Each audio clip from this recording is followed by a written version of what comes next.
繼續睇下啲題目啦。咁呢度咁講噶 ，prove that for all x 大過0 the following inequality holds。咁即係話叫我哋證明咧，對於所有 x 大過0而言咧，下邊呢條嘅 inequality 都係成立嘅。咁當然有好多方法去做啦，你可以用 differentiation 啦。咁我哋不如試下用另一個方法 ，which is 就係 Lagrange mean value theorem。OK。咁但係問題就係點樣構造嗰個函數咧？因為 Lagrange mean value theorem 係咁嘅樣嘛，即係嗰啲 condition 又唔寫出嚟，咩 differentiable、continuous 嗰啲唔寫出嚟。Lagrange mean value theorem 嘅形態就係呢個樣。我哋就要知道我哋個 function f 係點樣 set 先，佢等於啲咩先係嘛？呢個就係我哋揾嘅問題。咁點揾呢係嘛？我哋就不如將呢度啲配件稍作調位，咁樣可能會易睇少少，幫你。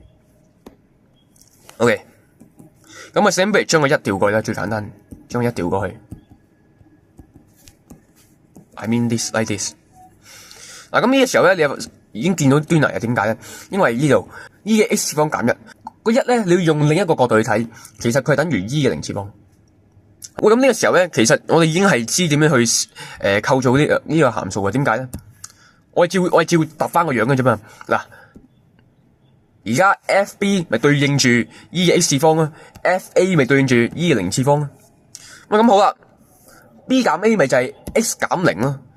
咁 x 減0，喂，我哋呢度冇喎，其實有嘅。點解啊？你將呢度嗰啲 x， 你將呢個 x 搬過嚟咪係咯。咁所以啦，咁樣啦。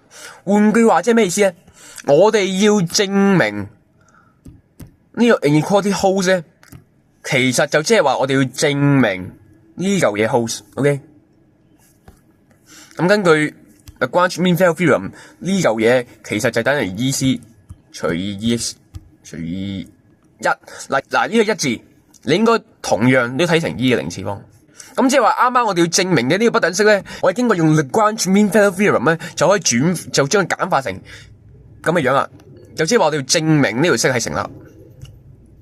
咁 which is 係 very obvious 嘅。點解咧？因為 c 係喺 x 同0之間嘅。咁由於e 嘅 x 次方呢個 function 佢係 monotonic increasing 嘅，咁所以就即刻得出呢個結論啦，就係 e 嘅 x 次方係大過 e 嘅 c 次方係大過 e 嘅0次方。咁呢個就係個思考嘅流程啊。咁當然啦，我哋到時寫出嚟嗰個 solution 咧，就正同我哋呢個分析嘅過程咧係相反嘅。即係咩意思咧？即係到時我哋寫 solution 咧，第一步應該係寫呢個啦，跟住寫呢個，跟住寫呢個，再寫呢個，再寫呢個，係咁樣兜翻上去嘅。同我哋 which is 同我哋啱啱嗰個分析過程係相反噶嘛？我哋啱啱係咁樣分析噶嘛，係嘛？見唔見到啊？咁你就係成條題目嘅思考流程同埋個做法啦，咁啊搞掂。